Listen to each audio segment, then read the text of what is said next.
নরসিংদীর বেলাবতের সাবেক তিনবারের প্রধানমন্ত্রী ও বিএনপি চেয়ারপারসন বেগম খালেদা জিয়ার সুস্থতা কামনায় উপজেলা বিএনপি কোরআন খতম এবং দোয়া মাহফিল আয়োজন করেছে। পরে এতিমখানার শিক্ষার্থীদের মাঝে খাবার বিতরণ করা হয়। আলী হোসেনের প্রতিবেদনে থাকছে বিস্তারিত।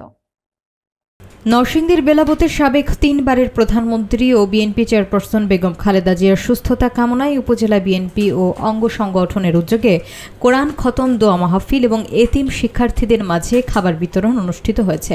বেলাব বাজার জামিয়া ইসলামিয়া মাদ্রাসা ও এতিমখানায় আয়োজিত এই কর্মসূচিতে অংশ নেন স্থানীয় বিএনপি নেতৃবৃন্দ।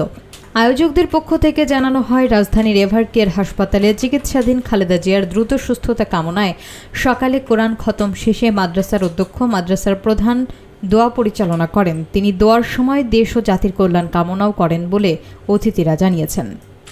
অনুষ্ঠানে প্রধান অতিথি হিসেবে উপস্থিত ছিলেন নরসিংদী ৪ আসনের বিএনপির মনোনীত ধানের শীষের প্রার্থী এবং জেলা বিএনপির সিনিয়র সহসভাপতি, তিনবারের সাবেক সংসদ সদস্য, বীর মুক্তিযোদ্ধা অ্যাডভোকেট সরদার সাখাওয়াত হোসেন বকুল। তিনি বলেন, দেশের রাজনৈতিক অঙ্গনে খালেদা জিয়ার ভূমিকা গুরুত্বপূর্ণ এবং সুস্থ রাজনীতির জন্য তার অবদান স্মরণীয়। বিএনপির চেয়ারপারসন, তিনবারের সাবেক প্রধানমন্ত্রী, বর্তমান বাংলাদেশ নামক রাষ্ট্রটির অতি গুরুত্বপূর্ণ ব্যক্তিত্ব, 18 কোটি মানুষের ঘোষিত অভিভাবক বেগম খালেদা জিয়া অসুস্থ, গুরুতর অসুস্থ।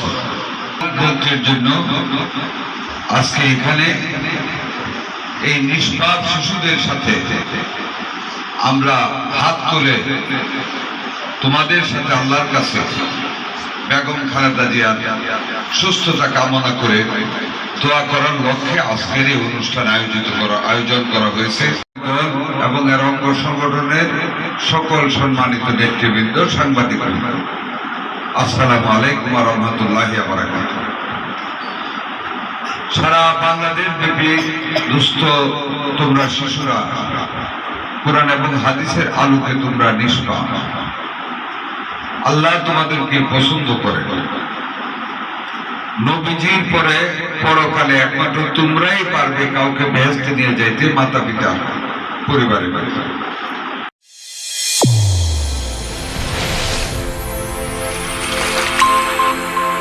চ্যানেল A1 হৃদয়ের স্পন্দন।